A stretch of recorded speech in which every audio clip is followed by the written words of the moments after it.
Hello and नमस्ते साथीहरू, म एमके मोक्तान र तपाईँ हेर्दै हुनुहुन्छ एमके मोक्तान युट्युब च्यानल। साथीहरू, आज पनि हामी फोटोसपबाट भिजिटिङ कार्डको डिजाइन कसरी गर्ने भनेर सिक्नेछौँ। सो भिडियोलाई सुरुदेखि अन्त्यसम्म हेर्न नबिर्सिनुहोला भन्दै अब भने लागौँ हामी आजको भिडियोतर्फ।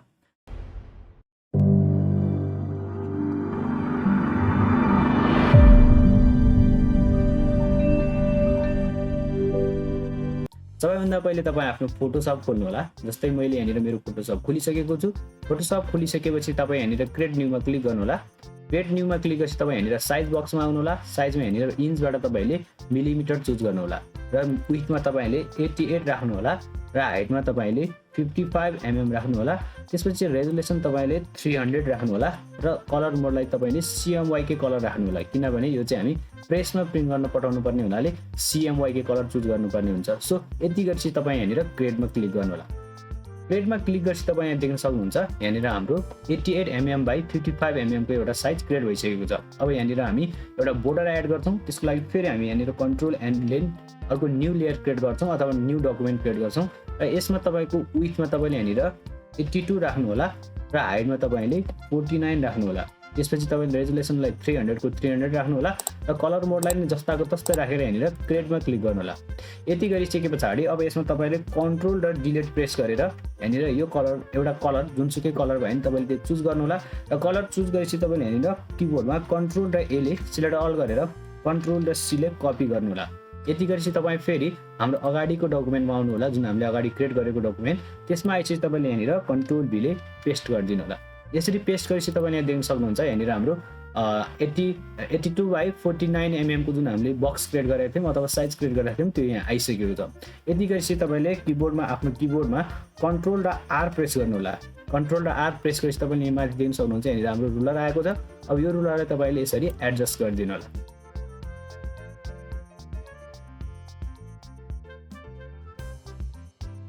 तपाईँ देख्न सक्नुहुन्छ यहाँनिर हाम्रो रुलर एड भइसकेको छ। अब यति भइसकेपछि जुन रुलर एड भयो त्यसपछि आएर जुन हाम्रो बिचको जुन रेड छ जुन लेयर त्यसलाई तपाईँले डिलिट प्रेस गरिदिनु होला। डिलिट प्रेस गरी तपाईँले यहाँ देख्न सक्नुहुन्छ यो डिलिट भइसकेको छ र यहाँनिर हाम्रो जुन मार्जिन पनि यहाँनिर क्रिएट भइसकेको छ। जुन मार्जिन तपाईँले देख्न सक्नुहुन्छ यहाँनिर हामीले रुलर एड गरेर यो मार्जिन एड गरेका छौँ, यो तपाईँको यहाँनिर आइसकेको छ। यति भइसकेपछि साथीहरू अब हामी यहाँनिर हाम्रो कन्टेन्ट लिएर आउँछौँ। त्यसको लागि सबभन्दा फर्स्टमा हामी टेक्स्ट कन्टेन्ट लिएर आउँछौँ। त्यसको लागि सुरुमा म यहाँनिर टेक्स्ट बक्समा क्लिक गर्छु, यहाँनिर टेक्स्टमा। त्यसपछि यहाँनिर क्लिक गरेँ मैले। यहाँ क्लिक गरेपछि तपाईँले देख्न सक्नुहुन्छ यहाँनिर हाम्रो एउटा टेक्स्ट आइसकेको छ। यसलाई मैले कन्ट्रोल टीले ट्रान्सफर्म गरेर सुरुमा यसरी सानो बनाउँछु र यहाँनिर इन्टर गरिदिन्छु र हाम्रो टेक्स्ट चाहिँ मैले यहाँनिर वर्डमा टाइप गरेर राखेँ भने सुरुमा म वर्डमा जान्छु। जस्तै यहाँ वर्डमा आएँ। जुन मोबाइल नम्बर छ यसलाई मैले यसरी सिलेक्ट गरेर कपी गरेँ र कन्ट्रोल सीले कपी गरेर फेरि म फोटोसपमा आउँछु र यहाँनिरबाट कन्ट्रोल भीले पेस्ट गरिदिन्छु र यहाँनिर इन्टर गरिदिएँ यसलाई मैले र फेरि कन्ट्रोल टीले ट्रान्सफर्म गरेर यसलाई मैले सानो बनाइदिन्छु। ओके, त्यसपछि यसलाई मैले यहाँनिर एडजस्ट गरिदिन्छु। अहिलेको लागि मैले यहाँनिर राखिदिएँ र यसको कलर म अहिलेको लागि यसलाई पनि म कलर चाहिँ रेड दिन्छु। जस्तै मैले यो ब्ल्याकवाला रेड एड गरिदिएँ र यति गरिसके पछाडि फेरि म यहाँनिरबाट यसरी यसलाई मैले कपी गरिदिन्छु। यो कपी भइसकेको छ। अब फेरि म यहाँनिर वर्डमा आउँछु। त्यसपछि आएर मैले यहाँनिर जुन यो टेक्स्ट छ यसलाई कपी गर्छु। फेरि म यहाँनिर फोटोसपमा आउँछु र यहाँ चाहिँ म कन्ट्रोल भीले पेस्ट गरिदिन्छु। तपाईँ देख्न सक्नुहुन्छ यो आइसकेको छ। अब यसलाई मैले कन्ट्रोल टीले ट्रान्सफर्म गरेर यसरी ठुलो बनाइदिन्छु, इन्टर गरिदिएँ र यसको फन्ट चेन्ज गरिदिन्छु। यसको फन्ट चाहिँ म यहाँनिर क्यारेक्टरमा आउँछु र क्यारेक्टरमा आएर यसको फन्ट राखिदिन्छु म यहाँनिर गणेश। ओके, तपाईँ देख्न सक्नुहुन्छ यहाँनिर यो हाम्रो फन्ट पनि आइसकेको छ। अब यसलाई मैले कन्ट्रोल टीले ट्रान्सफर्म गरेर थोरै ठुलो बनाउँछु, यहाँ इन्टर गरेँ र फेरि कन्ट्रोल एले सिलेक्ट अल गरेर माथिबाट यसरी मैले अलाइन मिलाइदिन्छु र यसलाई मैले माथि लगेर जान्छु। साथीहरू, अब यति भइसके पछाडि फेरि म यहाँनिर हाम्रो अर्को टेक्स्ट पनि लिएर आउँछु। त्यसको लागि मैले यसलाई ड्र्याग गरिदिएँ र फेरि म यहाँनिर वर्डमा आउँछु र यसलाई मैले यहाँनिर यसरी सिलेक्ट गरेँ र कन्ट्रोल सीले कपी गर्छु र फेरि म यहाँ आउँछु र यसलाई मैले कन्ट्रोल भीले पेस्ट गरिदिन्छु र यहाँनिर इन्टर गरेँ र कन्ट्रोल एले सिलेक्ट अल गरेर यसरी फेरि अलाइन मिलाइदिन्छु। यति भइसके पछाडि यो जुन हाम्रो कलर छ यसको चाहिँ म कलर चेन्ज गर्छु। त्यसको लागि जस्तै म यहाँनिर कलर बक्समा आएँ र यहाँनिरबाट मैले यो ब्ल्याक कलर चुज गर्छु अहिलेको लागि र ओके गरिदिएँ र यो जुन हाम्रो टेक्स्ट छ यसलाई मैले ब्ल्याक कलर एप्लाई गरिदिन्छु। साथीहरू, यस पछाडि हाम्रो अर्को पनि टेक्स्ट बाँकी रहेको हुनाले मैले यो जुन टेक्स्ट छ यसलाई मैले अल्टले ड्र्याग गरेर यहाँनिर राख्छु। किबोर्डमा अलरेडी ड्र्याग गरेर यहाँ राखेँ। त्यसपछि फेरि म यहाँनिर वर्डमा आउँछु र यो जुन हाम्रो यो टेक्स्ट छ यसलाई मैले यसरी सेलेक्ट गरेँ र कन्ट्रोल सीले कपी गरेर फेरि म फोटोसपमा आउँछु र यहाँनिर आएर कन्ट्रोल भीले पेस्ट गरिदिन्छु र इन्टर गरिदिएँ र कन्ट्रोल टीले ट्रान्सफर्म गरेर यसलाई मैले सानो बनाइदिन्छु। यसलाई मैले यहाँनिर एडजस्ट गरेँ, फेरि म यसलाई ठुलो बनाइदिन्छु यति जति। त्यसपछि मैले यहाँनिर इन्टर गरिदिन्छु र यहाँ तल सारिदिन्छु। तपाईँ देख्न सक्नुहुन्छ यहाँनिर हाम्रो यो टेक्स्ट पनि आइसकेको छ। अब यति भइसके पछाडि फेरि म यहाँनिर एउटा रेक्ट्याङ्गल क्रिएट गर्छु।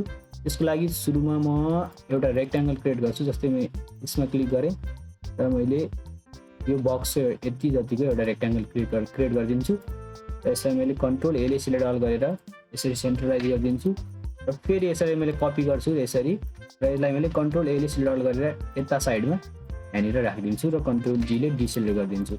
यति भइसके पछाडि म यहाँनिर रुलरमा आउँछु। यसरी मैले यहाँनिर रुलर क्रिएट गरेँ र फेरि म यहाँनिरबाट यसरी अर्को पनि रुलर क्रिएट गर्छु। सेम मैले यहाँनिर पनि यहाँनिर यो रुलर राखिदिएँ र यति भइसके पछाडि फेरि यहाँनिरबाट म एउटा रुलर एड गर्छु यहाँनिर। यति भइसके पछाडि यो जुन हाम्रो यो बक्स छ यसलाई मैले हटाइदिन्छु र सेम यसबाट पनि मैले यो बक्स हटाइदिएँ र बक्स हटाइसके पछाडि अब म यहाँनिर पेन टुलमा जान्छु।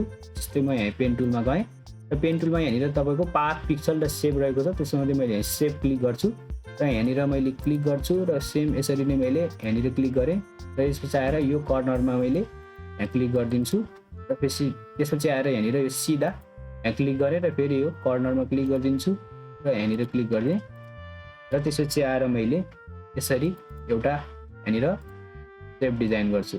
तपाईँ यहाँ देख्न सक्नुहुन्छ यहाँनिर हाम्रो यो सेप डिजाइन भइसकेको छ।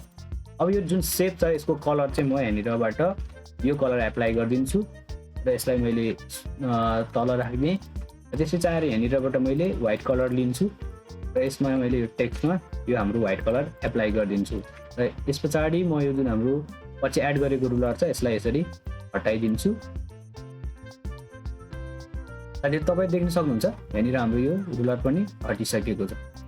अब तपाईँ देख्न सक्नुहुन्छ यहाँनिर हाम्रो डिजाइनमा यो सेप पनि क्रिएट भइसकेको छ। फेरि म यस सेपमा क्लिक गर्छु र फेरि यसमा मैले यहाँनिर डाइरेक्ट सेलेक्सन टुलमा जान्छु यसरी र त्यसपछि यसको स्ट्रोक राखिदिन्छु। म यहाँनिरबाट 10 स्ट्रोक राखिदिएँ र यसको कलर चाहिँ यहाँनिरबाट ब्लू कलर चुज गरेँ र यसको स्ट्रोक साइज 10 राखेर यहाँनिर इन्टर गरिदिएँ। यति गरेपछि तपाईँ यहाँ देख्न सक्नुहुन्छ यहाँनिर हाम्रो यो स्ट्रोक आइसकेको छ। अब फेरि म यहाँनिर यो स्ट्रोकको कलरलाई यसरी यहाँनिर आइड्रपर टुलले सिलेक्ट गर्छु र यहाँनिर सुनकोशी लेखेको जुन टेक्स्ट छ यतिमा सिलेक्ट गरेर यहाँनिरबाट यो कलर एप्लाई गरिदिन्छु। साथीहरू यति भइसकेपछि अब म यहाँनिर हाम्रो इमेज एड गर्छौँ। त्यसको लागि सुरुमा म यहाँनिर रेक्ट्याङ्गल टुलमा जान्छु। यहाँनिर मैले इलिप्स टुल चुज गरेँ र यहाँनिर म यसरी र सर्कल डिजाइन गर्छु। यसरी एउटा सर्कल डिजाइन गरेँ मैले र यसको जुन स्ट्रोक छ त्यो पनि एप्लाई गर्छु। त्यसको लागि म यहाँनिरबाट डाइरेक्ट सेलेक्सन टुलमा गएँ र यसको स्ट्रोक राखिदिन्छु मैले यो कलर र यसको स्ट्रोक राखिदिन्छु 5 राखिदिएँ र इन्टर गरिदिन्छु र सेम मैले यसलाई यसरी यो अल्ट र सिफ्टले ड्र्याग गरेर यसरी कपी गरिदिन्छु अर्को पनि। यति गरिसके पछाडि फेरि मैले सिलेक्ट गरिदिएँ र कन्ट्रोल टीले ट्रान्सफर्म गरेर यसलाई यसरी सानो बनाइदिन्छु। यति गरेँ र इन्टर गरिदिन्छु र यो जुन हाम्रो सर्कल छ यो सबै सर्कललाई यसरी सिलेक्ट गरिदिएँ र यहाँनिर माथिबाट यसरी अलाइन मिलाइदिन्छु र यति भएपछि फेरि मैले यो सर्कललाई सिलेक्ट गर्छु, कन्ट्रोल जीले ग्रुप गर्छु र कन्ट्रोल एले सिलेक्ट अल गरेर यसरी सेन्टरमा अलाइन मिलाइदिन्छु र कन्ट्रोल डीले डिसिलेक्ट गरिदिन्छु। साथीहरू यति भइसके पछाडि अब म यहाँनिर हाम्रो इमेज एड गर्छु। त्यसको लागि म यहाँनिर सुरुमा डेस्कटपमा आउँछु। यहाँनिर मैले पिक्चरमा इमेज राखेको हुनाले सुरुमा मैले यो इमेजलाई यसरी ड्र्याग गरेर यहाँ ल्याएँ। तपाईँ देख्न सक्नुहुन्छ यहाँनिर हाम्रो इमेज आइसकेको छ। सो मैले यो इमेजमा क्लिक गरेँ र त्यसपछि आएर म यहाँनिर यसको लेयरमा जान्छु र यसलाई कन्भर्ट टु स्मार्ट अब्जेक्टमा कन्भर्ट गरेर कन्ट्रोल टीले ट्रान्सफर्म गर्छु र यसलाई मैले यसरी सानो बनाएँ। त्यसपछि आएर मैले यहाँनिर राखिदिएँ र यो जुन हाम्रो पछाडिको सर्कल छ यसलाई मैले अगाडि ल्याइदिएँ। त्यसपछि यो जुन हाम्रो इमेज छ यसलाई मैले सर्कलभन्दा माथि राखिदिन्छु र सर्कललाई मुनि र यो इमेजलाई माथि राखेर यो जुन हाम्रो इमेज छ यसमा क्लिक गर्छु र यसको लेयरमा आउँछु, राइट क्लिक गर्छु र यसलाई मैले रेड क्लिपिङ मार्क्समा क्लिक गरिदिन्छु। यति गरेपछि तपाईँ देख्न सक्नुहुन्छ यहाँनिर हाम्रो क्लिपिङ मार्क्स भइसकेको छ। फेरि यो जुन इमेज छ यसलाई मैले कन्ट्रोल टीले ट्रान्सफर्म गरेर यसरी सानो बनाइदिन्छु। थोरै फेरि सानो गर्दै मैले यति गरेर मैले यहाँनिर इन्टर गरिदिन्छु र यहाँ यसरी एडजस्ट गरिदिन्छु र यसलाई मैले फेरि थोरै मिलाउँछु यहाँनिर यति राखेँ र यति गरिसकेपछि जुन हाम्रो अर्को इमेजहरू रहेको छ त्यसलाई पनि सेम म यसरी नै यहाँनिर डेस्कटपबाट लिएर आएर क्लिपिङ मास्क गरिदिन्छु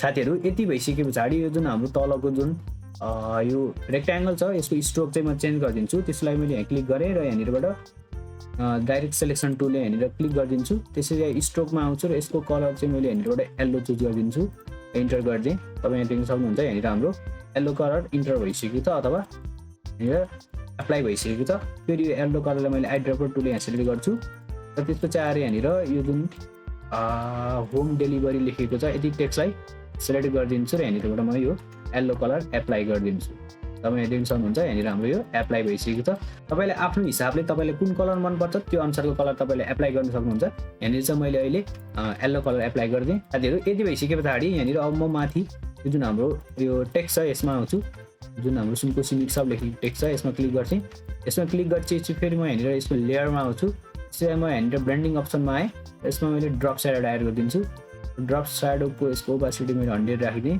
र यसको जुन डिस्टेन्सलाई मैले यहाँनिर ल्याएँ यसको साइजलाई पनि घटाइदिन्छु साइजलाई घटाएर यति राखिदिएँ मैले अहिले स्पिडलाई पनि घटाइदिएँ र यसको डिस्टेन्सलाई फेरि म थोरै घटाइदिन्छु यति राख्छु र यसपछि म स्ट्रोकमा आउँछु यहाँनिर माथि तपाईँ देख्न सक्नुहुन्छ स्ट्रोक र स्ट्रोकमा यहाँनिर मैले व्हाइट स्ट्रोक चुज गर्छु ओके गरिदिन्छु र यसको स्ट्रोक साइजलाई मैले यसरी घटाइदिन्छु तपाईँ देख्न सक्नुहुन्छ यहाँनिर हाम्रो यो स्ट्रोक एप्लाई भइसकेको छ यसको स्ट्रोक राखिदिन्छु म अहिलेलाई 6 राखिदिन्छु र ड्रप स्याडोमा आउँछु यसको डिस्टेन्सलाई थोरै बढाइदिन्छु जस्तै यहाँनिर 10 जति राखेँ र साइजलाई मैले यहाँनिरबाट 8 राखिदिन्छु र ओके गरिदिएँ तपाईँले आफ्नो हिसाबले एड गर्नु होला तपाईँ देख्न सक्नुहुन्छ यहाँनिर हाम्रो यो टेक्स्टमा यो इफेक्ट अथवा यो स्ट्रोक पनि एड भइसकेको छ साथीहरू यति भइसके पछाडि अब फेरि म यहाँनिर हाम्रो एउटा ब्याकग्राउन्ड लिएर आउँछु त्यसलाई फेरि म यहाँ डेस्कटपमा आउँछु यहाँनिरबाट मैले यो ब्याकग्राउन्डलाई एड गरेँ र यसलाई मैले यहाँनिर ल्याइदिन्छु र यसलाई मैले लास्टमा लगेर जान्छु तपाईँ देख्न सक्नुहुन्छ यो हाम्रो ब्याकग्राउन्डमा यो आइसकेको छ यस्तो खालको ब्याकग्राउन्ड चाहिँ कहाँबाट डाउनलोड गर्ने भनेर तपाईँ सोच्दै हुनुहुन्छ भने गुगलमा जानुहोस् र गुगलमा गएर तपाईँले अब्स्ट्र्याक्ट ब्याकग्राउन्ड भनेर टाइप गर्नुभयो भने यस्तो खालको धेरै ब्याकग्राउन्डहरू तपाईँले पाउन सक्नुहुन्छ जस्ट तपाईँले गुगलमा गएर अब्स्ट्र्याक्ट ब्याकग्राउन्ड भनेर सर्च गर्नु पर्यो सो मैले त्यहाँबाट डाउनलोड गरेको यो ब्याकग्राउन्ड यहाँ लिएर आएँ र यहाँ ल्याइसकेपछि यसको जुन ओपासिटी छ यसमा यो ब्याकग्राउन्डमा क्लिक गर्छ सुरुमा जुन हाम्रो यो ब्याकग्राउन्ड छ यसमा क्लिक गरेँ र यसको लेयरमा गएर यहाँनिर तपाईँले माथि लेख्न सक्नुहुन्छ ओपासिटी यसलाई चाहिँ म घटाइदिन्छु अहिलेलाई यहाँनिर मैले यसको ओपासिटी 40 राखिदिन्छु र यसलाई मैले यहाँनिरबाट लक गरिदिएँ साथीहरू तपाईँ देख्न सक्नुहुन्छ यहाँनिर हाम्रो यसको ब्याकग्राउन्ड पनि एप्लाई भइसकेको छ अब यति भइसके पछाडि यो जुन हाम्रो माथिको टेक्स्ट छ यसलाई म थोरै बढाउँछु त्यसलाई मैले यहाँनिर क्लिक गरेँ र कन्ट्रोल टीले ट्रान्सफर्म गरेर यसलाई थोरै यति बनाइदिन्छु इन्टर गरिदिएँ र कन्ट्रोल एले सिलेक्ट अल गरेर यसरी सेन्ट्रलाइज गरिदिन्छु र कन्ट्रोल डीले डिसिलेक्ट गरिदिएँ यो जुन हाम्रो यो टेक्स्ट छ तलको यसलाई हल्का थोरै तल ल्याउँछु र कन्ट्रोल एले सिलेक्ट अल गरेर यसलाई फेरि मैले यसरी यहाँ मिलाइदिन्छु र यो जुन हाम्रो माथिको मोबाइल नम्बर लेखेको टेक्स्ट छ यसको चाहिँ मैले यहाँनिरबाट फन्ट साइज राखिदिन्छु 11 त्यसपछि आएर यहाँनिर इन्टर गरेँ र यो टेक्स्ट र तलको टेक्स्टलाई यसरी सिलेक्ट गरिदिन्छु र यसरी मैले अलाइन मिलाइदिन्छु र यसलाई मैले यहाँनिरबाट थोरै तल ल्याएँ र यसलाई मैले थोरै माथि लगेँ र यसलाई पनि हल्का माथि लगेँ र यति गरेपछि तपाईँ देख्न सक्नुहुन्छ यहाँनिर हाम्रो भिजिटिङ कार्डको डिजाइन कम्प्लिट भइसकेको छ सो साथीहरू तपाईँलाई आजको यो भिडियो कस्तो लाग्यो प्लिज कमेन्ट गर्न नबिर्सिनु होला र भिडियोलाई मन परेमा लाइक सेयर र यदि च्यानललाई सब्स्क्राइब गर्नुभएको छैन भने सब्स्क्राइब गर्न नबिर्सिनु होला भन्दै आजको लागि भने भिडियो यति नै अर्को नयाँ भिडियोमा हामी फेरि भेटौँ।